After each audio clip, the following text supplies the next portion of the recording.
Saudações cordiais a todos. Bom, hoje vamos falar novamente da importância do reino dos céus e o grande impacto das boas notícias do reino de Deus. Bom, falamos há tempos da Bíblia Sagrada, vamos falar novamente. Essas escrituras que está em minhas mãos, ela é o documento da nossa nação, país chamado céu. É a constituição deste reino, que é dos céus, de Deus. Bom, ela porta 613 mandamentos, aproximadamente, e os 10 mandamentos estão no meio, que Jesus resume em 2 mandamentos. Dizer que essas escrituras, ela fala de um rei, de um reino e de uma família real, que na qual nós fizemos parte. Você que está do outro lado me acompanhando também faz parte. Dizer o seguinte, que no livro de Isaías, capítulo 9, versículo 6, 7, ele nos diz que afinal um menino nos nasceu, um filho nos foi concedido e o governo está sobre seus ombros, renteiro. O governo, não um governo, o governo está sobre seus ombros. E ele será chamado Conselheiro Maravilhoso, Deus Forte, Pai Eterno, Príncipe da Paz, que é no original hebraico, Shalom. E ele segue a sequência no versículo 7, dizer que e ele será da descendência de rei Davi. Observe, examina. Ele será da descendência de rei Davi. E o seu poder como rei se multiplicará sobremaneira. E as bases do seu governo, as bases, reitero aqui, do seu governo será verdade e justiça, desde agora e para sempre.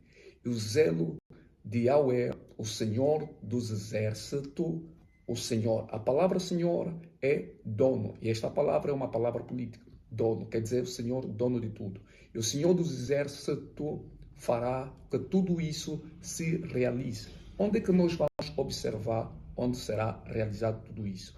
Mateus 4, capítulo 17, diz o seguinte, daquele momento em diante, Jesus começou a pregar, arrependei-vos, convertei-vos, porque é chegado o reino dos céus. Observa, reino dos céus. Então, o que Jesus trouxera de volta foi o governo novamente, foi o reino. O que o primeiro homem perdeu foi o governo, foi o reino. Se nós olhar e observar no capítulo 1 de Gênesis, que no idioma hebraico é o Bereshit, não é? Que é o começo, que é o cabeça, o princípio, que é da autoria de Moisés, não é? Que foi o autor das primeiras 5 compilações que nós encontramos na Bíblia Sagrada, capítulo 1, versículo 26, diz que façamos o homem segundo a nossa imagem e semelhança, e ele dominará sobre os peixes, sobre as aves dos céus,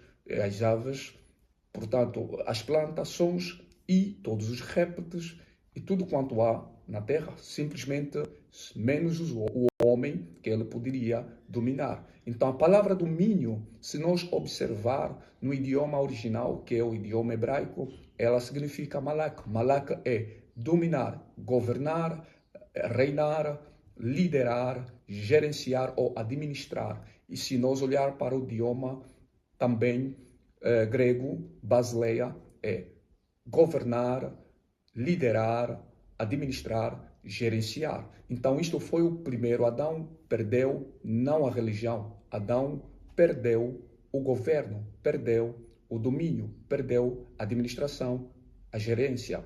Nós olhamos para o apóstolo Paulo, que diz que Jesus é o segundo Adão. Então, o que Jesus trouxera foi o governo, veio restaurar de volta. E este reino, ele faz com que as nações alcancem a salvação. Deus abençoe você rico e poderosamente. Brevemente estaremos novamente aqui de volta para falarmos da importância do reino dos céus e a impactação das boas notícias do reino de Deus.